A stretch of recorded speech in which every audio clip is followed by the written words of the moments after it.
Did you hear about that new update for No Man's Sky? Nope. Does that mean they've added a story? No story. Multiplayer then, surely? No multiplayer. Variety of planets and animals and stuff? Yeah, nothing like that, no. Factions, large-scale battles, planets made of sand, dinosaurs, rivers, freighters that crashed on the planet's surface, that kind of thing? Yeah, no, it's more like kind of, you can set up your own campsite now.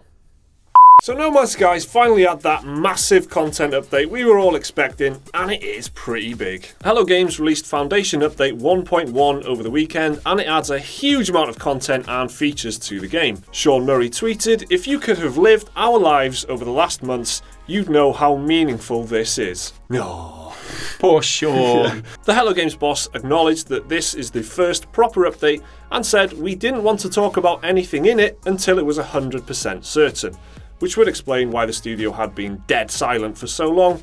More on that later though. The update is roughly 2.7 gigabytes on PS4 and adds base building, freighter ships, farming, the ability to set up camp out in the field, multiple new game modes, and a slew of gameplay and graphical improvements. We've played it, and honestly, it is pretty nice. There's a lot of new stuff and a lot of good positive changes. Now, this update does not answer everything that was promised by Hello Games by a long shot, but that's because they promised so damn much. What they've actually done with this update is actually start making a game. No Man's Sky is a shell. It's a proof of concept, a tech demo.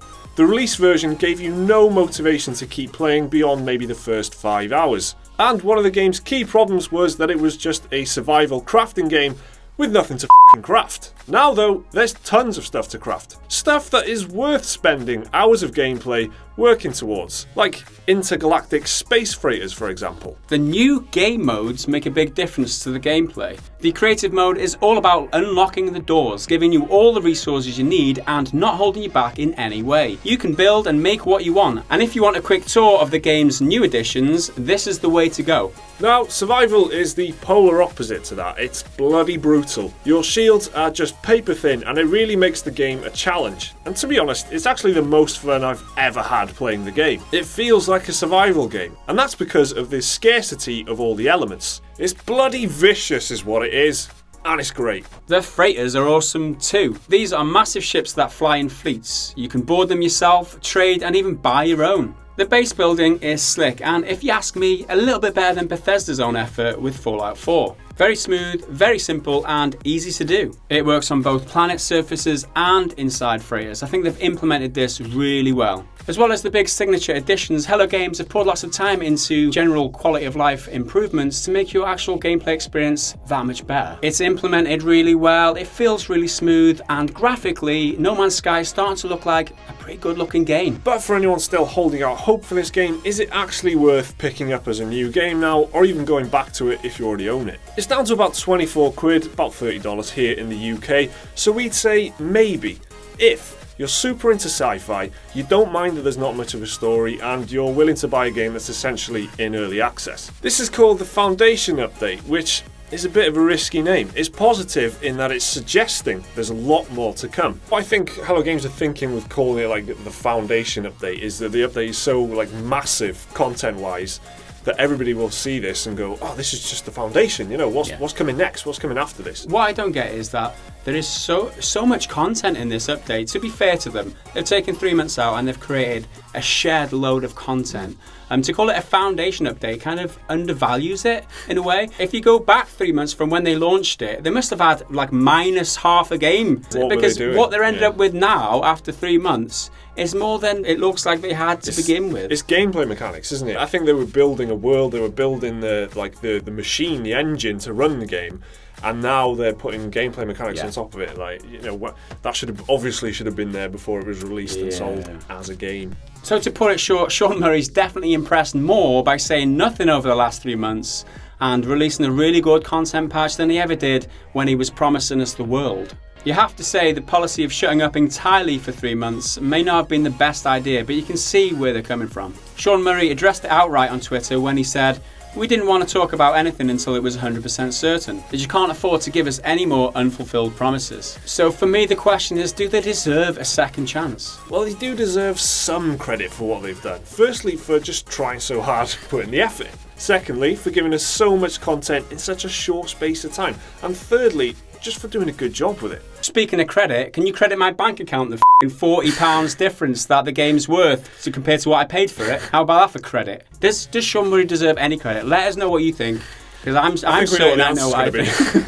It's just obvious to me that they are trying to win back our respect after disappointing so many of us and falling from grace so quickly. And one very interesting thing to note on that point as well is the recent drop in video game pre-orders and week 1 sales for a whole bunch of AAA games. If you missed this, we've had several videos out over the past couple of weeks talking about disappointing sales figures of the likes of Watch Dogs 2, Dishonored 2 and Titanfall 2. We should probably thank No Man's Sky for burning our fingers. It woke us up. It made us realise that this pre-order bullshit is going on far too often in the industry, and maybe that's why all these sales are down. No Man's Sky was very much the final straw in that case, because it was such a big, high-profile game, so much hype, and then such a huge fall. It wasn't just kind of disappointing, it was abysmally disappointing. Everyone was so angry about it. So this was very much it could have had a big, serious impact on the industry in that way. Just to illustrate this point, there was over 210,000 people playing the game on PC alone on day 1.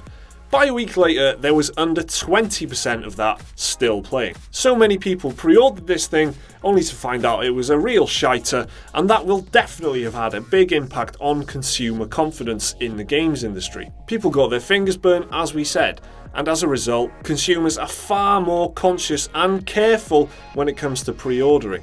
For those who still own the game though, like me, there's still the possibility to go back to it months, even years after release, and maybe one day play the game we were all promised. So the problem with Hello Games is that they've got so far to travel to win back consumer confidence. Yeah. This is just the start, this is the foundation, maybe that's what they're implying, but yeah, exactly. It's a good first step, isn't it? Yeah. That's as far as I would go. It is a really good first step. You have to give them that kind of credit, but that's all it is. It's a first step. Can you imagine a year down the line, after 4 or 5 of these updates, we could be looking at something really special. It all depends on how it's implemented and what ideas they've got and which way they take it, I guess. And the rate that they keep working as well. How long till they, get till they burnt decide out, this is finished? Exactly. Yeah. When are they going to decide this is done? This is finished? And we've paid back what we owe these people because they f***ing owe us. No Man's Sky, as we've mentioned, has more in common with an early access title at this point.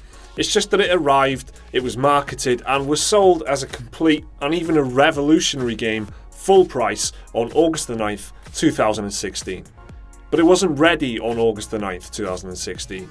Maybe by August the 9th, 2017, it will be. 2020 more like. Yeah. Thanks for watching, guys. What do you think of the No Man's Sky update? And where does this leave you? How do you feel about the whole situation now in light of how this has transpired? Let us know down in the comments below. If you're new around here, click the subscribe button, check out some more of our content here, and we'll see you again next time. Bye for now.